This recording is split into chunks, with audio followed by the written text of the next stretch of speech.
আসসালামু আলাইকুম এভরিওয়ান, চেনা অচেনা ভালোবাসা গল্পের 18 নম্বর পার্ট। তো বেশি কথা না বলে চলুন গল্প শুরু করে দেই। আবরার বলে, বিয়ের কাজ শেষ করেন, আমার বউ অসুস্থ, ডাক্তার দেখাতে হবে, তাই কুইক করেন। আবরারের কথায় কাজী সব কিছু ঠিক করে। মারিয়াকে কবুল বলতে বললে সে একটু সময় নিয়ে বলে আলহামদুলিল্লাহ, কবুল কবুল কবুল। ইয়ামিনকে কবুল বলতে বললে সে এক লাফে বলে কবুল কবুল কবুল। কাজী সাহেব বললে, বাবা আলহামদুলিল্লাহ বলতে হবে, আলহামদুলিল্লাহ কবুল কবুল কবুল। বিয়ের সকল কাজ শেষ হতে হতে রাত একটা ছুঁই ছুঁই।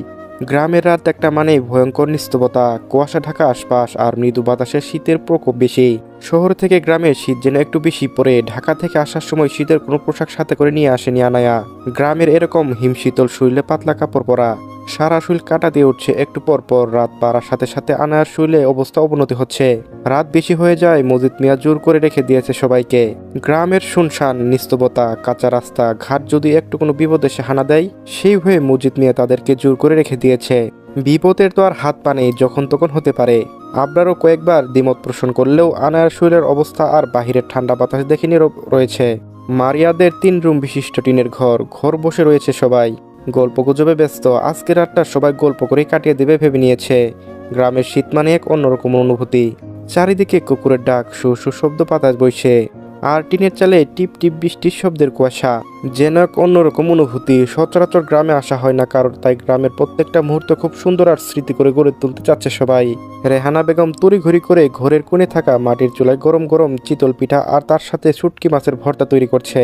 ইয়ামিনার রাতুল পরপর কয়েকটা পিক তুলে নিয়েছে মুহূর্তটার। কত বছর পর মাটির চুলায় তৈরি পিঠা খাচ্ছি, স্বাদেই অন্যরকম।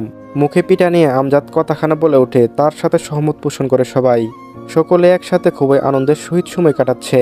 আনায়া আর আবরার ব্যতীত মিলন সাহেব আর মাইমুনা বেগম তাদের আদর আপ্যায়নে খুবই সন্তুষ্ট। মজিদ মিয়া সহজ সরল কথাবার্তা তাদের পরাংশই মুগ্ধ করেছে। রাত বাড়ার সাথে সাথে আনার শরীরের অবনতি হচ্ছে, একটু পরপর কেঁপে উঠছে শরীর। চোখ মুখ ফ্যাকাশে হয়ে গিয়েছে ইতিমধ্যে, ঠোঁট দুইটা কালচে বর্ণ ধারণ করেছে। একটু পরপর গা গুলিয়ে আসছে, নাক মুখ খিচে রেখেছে আনায়া। একবার উঠে তো একবার বসে, শরীরের তাপমাত্রাও স্বাভাবিকের থেকে বেশি। আবরার সবকিছু পর্যবেক্ষণ করেছে, আনায়ার অবস্থা দেখে আঁতকে উঠেছে। শরীর যে এতটা খারাপ করবে তা বুঝতে পারেনি, আনায়া বুঝতে দেয়নি। আগে জানলে সন্ধ্যায় চলে যেত এখান থেকে। আবরার আনায়াকে ঝাপটে ধরে শুয়ে পড়ে, লাল রঙের লেপ মুড়িয়ে দিয়ে শুয়ে পড়ে দুইজন। আবরার আনায়ার বাঁধা চুলগুলো এলোমেলো করে দেয়, আস্তে করে চুলের গুঁড়ো টেনে দিচ্ছে। পাশ টেবিল থেকে কিছু পানি হাতে নিয়ে চুলে বিলীন করে ভিজিয়ে দিচ্ছে। আনায়া চোখ দুটা বন্ধ করে ফেলে, স্বস্তি লাগছে এখন অনেকটা। আবরার একটু ঝুঁকে নিম্ন সুরে বলে, ভালো লাগছে এখন, পানি খাবে বউ? আনায়া মাথা নাড়ে, খাবে। আবরার পানি দিয়ে উঠে দাঁড়ায়, হাতে ঘড়ির দিকে তাকিয়ে দেখে রাত প্রায় শেষের দিকে। 4:50, আজান দিতে 10 মিনিট বাকি। আবরার বড় বড় পা ফেলে এগিয়ে যায় বাহিরে, গাড়ি বের করে। এই শেষ রাতে ছেলে যা দেখে আমজাদ আগায়, গলা উঁচু করে বলে, কি সমস্যা, এত রাতে গাড়ি বের করছো কেন? সকলটা হোক, অন্তত আজকের রাতটা একটু ধৈর্য ধরো। বাপের কথায় তেতে ওঠে আবরার, দাঁতে দাঁত চেপে ধরে। আবরার বলে, আছো তো খুব রঙে, রঙ্গলীলায় মেতে উঠেছ, তাই আশপাশে খেয়াল নেই। আমজাদ আর কথা বাড়ায় না, তাদের দুইজনকে দাঁড়িয়ে থাকার মধ্যে আজান পড়ে। আবরার বড় বড় পা ফেলে আনায়াকে কুলে তুলে গাড়িতে বসায়। সকাল থেকে বিদায় নিয়ে বের হয়ে আসে। চারিদিকে ঘুটঘুটে অন্ধকার, ঝিরঝির কুয়াশা পড়ছে। কুকুরের ডাক, পরিবেশটা খুবই ভয়ঙ্কর।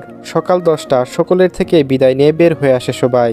সকলে এক গাড়িতে করে ঢাকার উদ্দেশ্যে রওনা দেয়। মারিয়াকে বউ সাজিয়ে গাড়িতে তুলেছে মাইমুনা বেগম। তার একটা মাত্র ছেলের বউ, ঘোরটা করে আয়োজন করতে পারেনি, কিন্তু নিয়ম নীতি একটা বাদ দিবে না তিনি। তাই সকল গহনা দিয়ে খয়েরি রঙের ভারী বেনারসি দিয়ে নিজের হাতে সাজিয়েছেন। দুপুর 2টা, চৌধুরী বাড়িতে প্রবেশ করে সকলে। মারিয়া এখনও গাড়ির কাছে দাঁড়িয়ে রয়েছে, তার পাশেই ইয়ামিন। মাইমুনা বেগম নিজে দাঁড় করিয়ে রেখেছেন।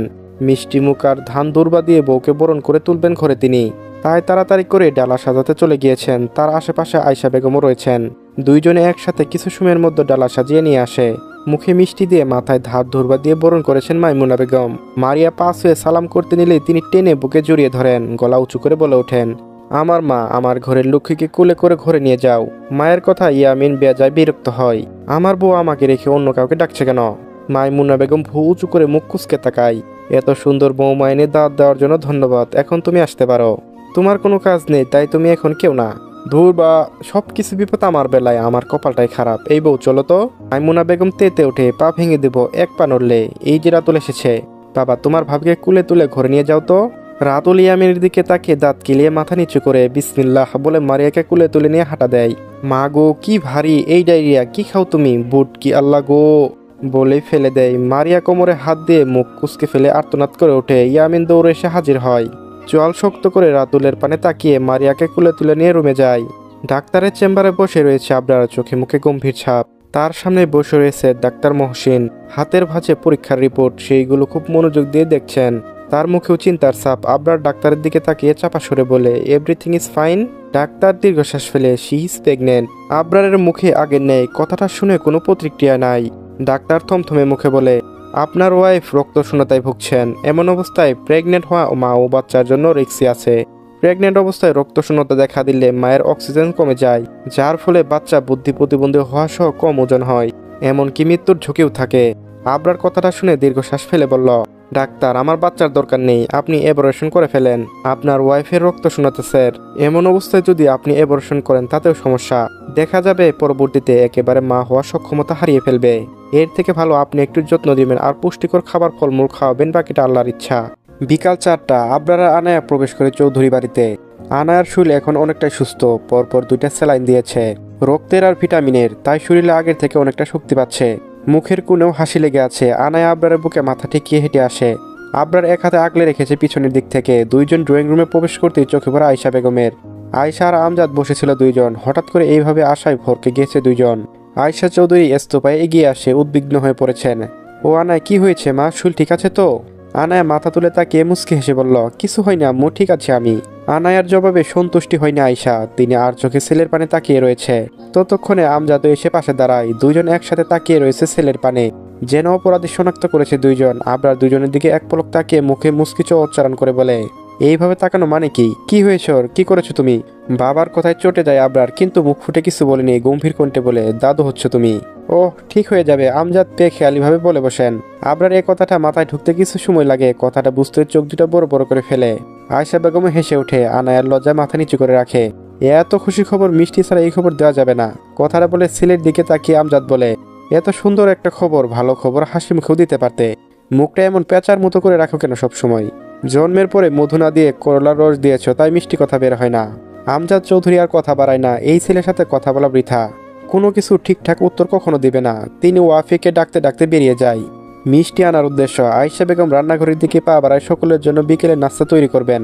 আনায়ার জন্য ফলের রস। আয়শা চোখে পানি চিকচিক করছে। দীর্ঘ 9 বছর পর মেয়েটাকে তার ছেলে যে মেনে নিবে সেটা কখনো ভাবেনি তিনি। মেয়েটার শান্তি দেখে তার নিজের মনের ভেতর একটা শান্ত হাওয়া বয়ে যাচ্ছে। আয়শার হাতে উল্টো পিঠ দিয়ে চোখের পানি মুছে কাজে হাত লাগায়। তার কাছে সাহায্য করার জন্য দীপ্তি বেগম এগিয়ে আসে। দুইজন হাসি ঠাট্টা কাজ করছে। গত 2 দিন যাবৎ সাদিয়ার সাথে যোগাযোগ করতে পারেনি রাতুল। ইয়ামিনের বিয়ের ব্যস্ততার জন্য পারছে না। বাগানের ছোট রুমে বাসর সাজানোর সময় মনে পড়ে মেয়েটার কথা। পকেট থেকে ফোন বের করে বাহিরের দিকে পা বাড়ায়। হাতে ফোন নিয়ে বাগানের দিকে এগোতে এগোতে নাম্বার ডায়াল করে। পরপর কয়েকবার রিং হয়ে রিসিভ করে সাদিয়া। রাতুল গলা খাকি দিয়ে বলে, ভালো আছো? আজ তো মুরগি রান। আসলে ইয়ামিনের বিয়ের জন্য সময় পাইনি খোঁজখবর নেওয়া, তাই অন্তরে অন্তঃস্থল থেকে সরি। আমি চৌধুরী বাড়ি গেটের সামনে, এগোন আপনি, সাদিয়া বলল। রাতুল ফোনটা পকেটে রেখে গেটের দিকে এগিয়ে যায়। ছোট ছোট পায়ে গেটের দিকে যায়। এপাশ ওপাশ তাকাতেই চোখ যায় দূরে হেঁটে আসা একদম পাবলিকের দিকে। রাশমি, আলিফ, শিমুল আর সাদিয়া সবার কথা বলতে বলতে এসে হাজির হয় তার সামনে। রাতুলের চোখ যায় আলিফের আর শিমুলের উপর। দুইজনকে দেখে মেধার সপ্তম আসমানে পৌঁছে গেছে ইতিমধ্যে। বিরক্ততে মুখ কুচকে পাশে ফিরতে খুশি হয়ে যায়। খুশিতে লাফিয়ে উঠে মন। আরে রশি যে, কি খবর তোমার? রশির মুখের কোণে হাসি টেনে মিনমিন গলায় বলে, ভালো গেছে শ্বশুর বাড়ি। দুটো বান্ধবী বিয়ে হয়ে গিয়েছে, আমি এখনো সিঙ্গেল, শালার জিন্দেগি। রাতুল কিছু বলতে যাবে তার আগে চোখে পড়ে সাদিয়ার উপর। কটমট চোখে তার দিকে তাকিয়ে আছে। রাতুল সেই দিকে এক পলক তাকিয়ে চিন্তায় পড়ে, আল্লাহ গো, এ কোন মুসিবত। একা ছিলাম, ভালো ছিলাম, যখন তখন সুন্দরী মেয়ে দেখলে প্রপোজ করতে পেরেছি। আর এখন এই জল্লাদ বেটি, তাকাতেই পারি না। এডার বিয়ে করলে তো জিন্দেগি বরবাদ হয়ে যাবে। বিয়ের কথা মাথায় আসতেই দুপাশে মাথা দুলায়। না না না, বিয়ে জীবনেও না। একা আছি, শান্তিতে আছি। বিয়ে করলে রাতুল তুই শেষ। একজন নিয়ে থাকতে হবে। অন্য মেয়ে পছন্দ হলেও কথা বলা যাবে না। প্রপোজ তো দূরের কথা, বিয়ের দরকার নাই ভাই, জীবনে বরবাদ হয়ে যাবে। সাদিয়ার ধাক্কায় রাতুলের ভাবনার ছেদ ঘটে। আজকে এইখানে দাঁড়িয়ে রাখা চিন্তা করছেন নাকি? সাদিয়ার কথায় রাতুল কিছু বলে না, সোজা হাঁটা ধরে বাড়ির উদ্দেশ্য। তার পিছন পিছন সকলে আসছে। ড্রয়িং রুম পেরিয়ে দোতলায় পা রাখে সবাই। আবরারের রুমে পেরিয়ে পাশের রুমে যায়। রশমি আর আলিফ একবার আনায়াকে দেখার আগ্রহ জাগালেও আবরারের কথা শুনে পা বাড়ায়নি ওইদিকে। নিস্তব্ধ রুমে এক কোণে জড়সড় হয়ে বসে আছে মারিয়া। হাতে ইয়ামিনের ফোন ঘাটাঘাটি করছে। পিছন থেকে রশ্মি গলা শুনে পিছন ফিরে তাকাতে আনন্দে আত্মহারা হয়ে পড়ে। হাসি হাসি মুখ করে এগিয়ে যায়। সবাইকে নিয়ে খাটে বসে গল্পতে মেতে ওঠে সকলে। আবরারের সাথে রুমে আসার পর থেকে 3বার বমি করেছে আনায়া। ফলের রস মুখে নিতে গা গুলিয়ে আসে। দৌড়ে ওয়াশরুমে যায়। গড় গড় করে বমি করে অবস্থা খারাপ হয়ে পড়ে। শরীর একদম নিস্তেজ পড়ে। আবরার পাজা খুলে তুলে নিয়ে রুমে নিয়ে আসে। আনায়া নিস্তেজ মুখের দিকে তাকিয়ে রয়েছে, চোখে মুখে গম্ভীরতা আর চিন্তার ছাপ স্পষ্ট। আবরার খাটে শোয়াই দিয়ে ওয়াশরুম থেকে এক বালতি এনে নিচে রাখে। আনায়া মাথা উঁচু করে দেখে আবরারের কাণ্ড। বালতি এইখানে রাখছেন কেন? গা গুলিয়ে আসছিল, যেন দৌড়ে ওয়াশরুমে যেতে না হয় সেজন্য নিয়ে আসছে, শুয়ে শুয়ে বমি করতে পারবে। আনায়া খাটের কোণে মাথা এলিয়ে দিয়েছে, ঠোঁটের কোণে মুচকে হাসি ফুটে ওঠে। প্রিয়জনের কেয়ার, এক অদ্ভুত শান্তি বয়ে যায় বুকের ভিতর। আনায়া মুচকে হাসির দিকে তাকিয়ে আবরার মাথা নিতে হাত দিয়ে তুলে মুখের সামনে গ্লাস ধরে। আনায়া ফলের রসের দিকে তাকিয়ে নাক মুখ কুচকে ফেলে। খাবো না, এখনই আবার বমি শুরু হয়ে যাবে। খেয়ে বমি করো, খেয়ে বমি করলে সমস্যা নেই, শরীর এতটা খারাপ হবে না, খালি পেটে থাকলে তো সমস্যা। আনায়া এক চুমুক দিতে গা গুলিয়ে আসে, এক মুহূর্ত থেমে নিজেকে সামলে নেয়। কয়েকবার শুকনো ঢোক গিলে নিজেকে কিছুটা নিয়ন্ত্রণে এনে গ্লাসে চুমুক দেয়। গ্লাস ফাঁকা হতেই আবরার দুটো ডিম মুখের সামনে ধরে। আমি ডিম খাবো না, কি বৃষ্টি বাজে গন্ধ। নাক টিপে খেয়ে ফেললো লক্ষ্মী মেয়ের মতো। আনায়া কথা না বলে শুয়ে পড়ে আষ্টে পিষ্টে কম্বল জড়িয়ে। আবরার মুখের দিকে থেকে কম্বল সরিয়ে মাথা তুলে বলে, এতগুলো দিন আমাকে উপোস রাখবে, কষ্ট লাগবে না জান?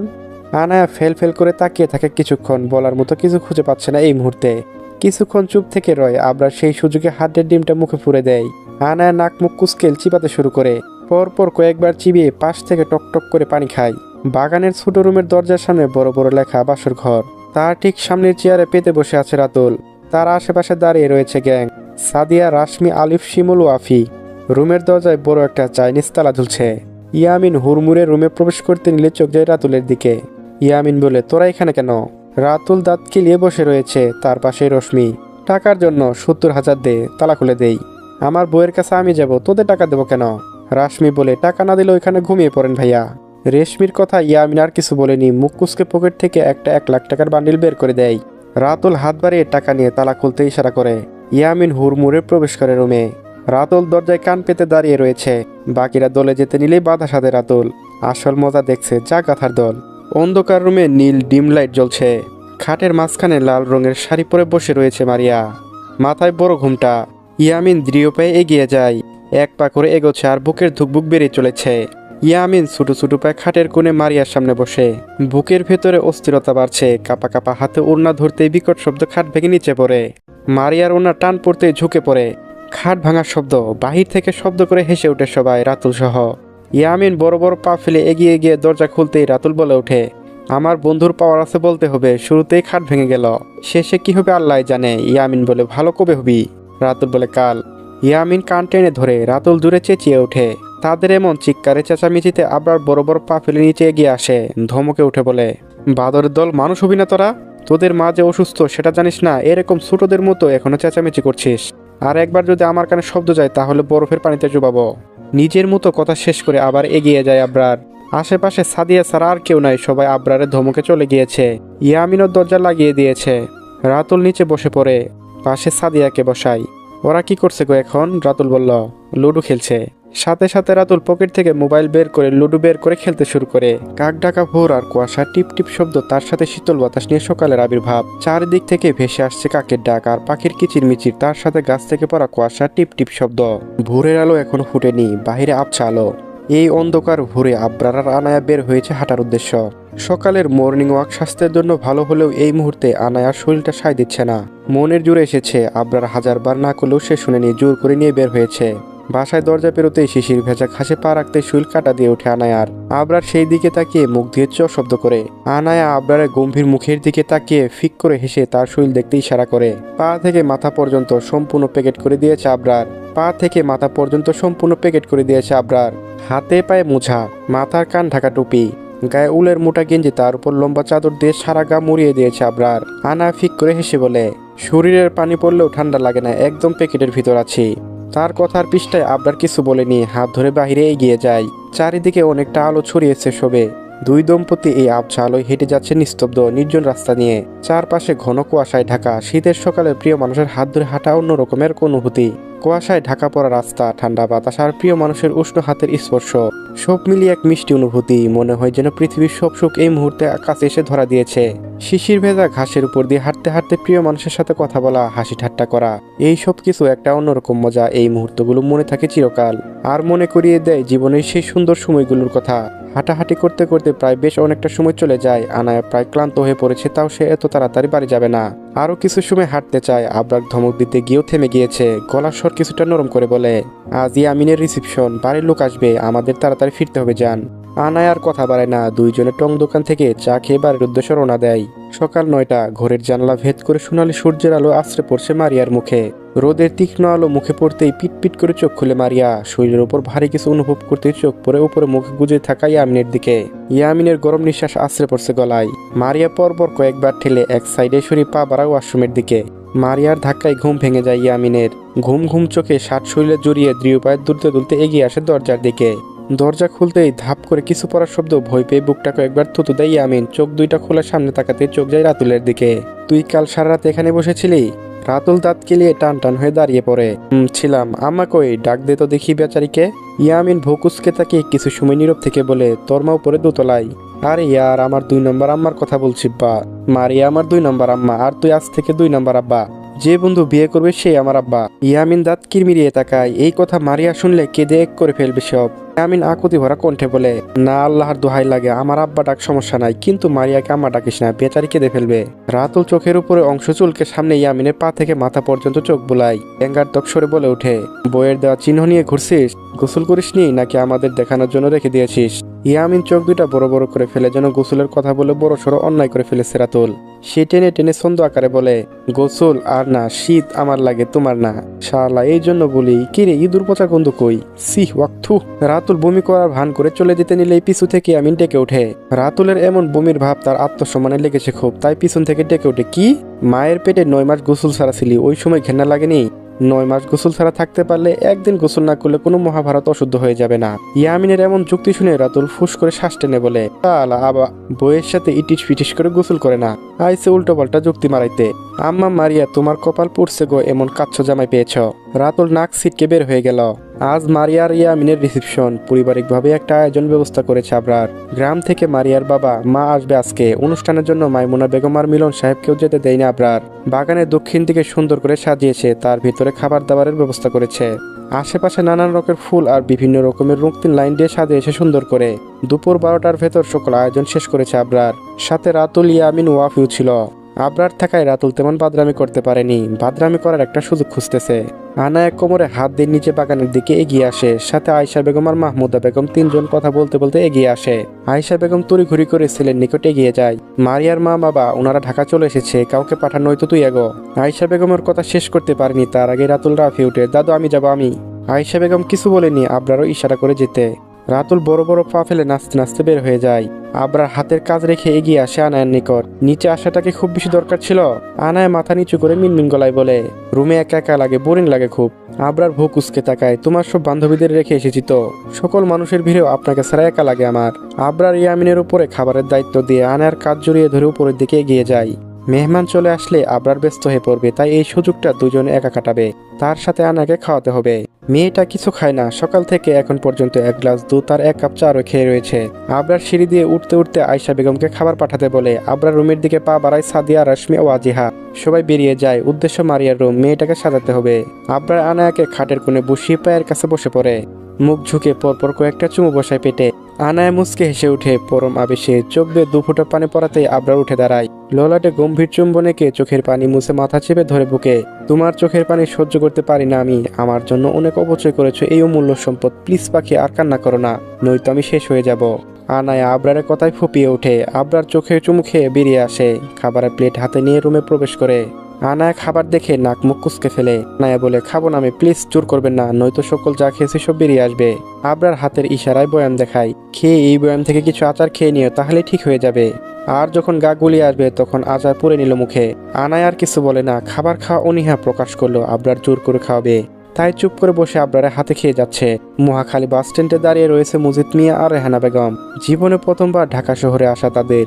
ঘুরতে আশেপাশে সব দেখছে, কিছু চেনা জানা নেই। হাতের ব্যাগটা বগল দাবা করে রেখেছে, যেন ছিনতাইকারী ছিনতাই করতে না পারে। রেহানা বেগম হাতে বাটন ফোনটা নিয়ে কল দিবে, এই মুহূর্তে একটা ছেলে দৌড়ে আসে।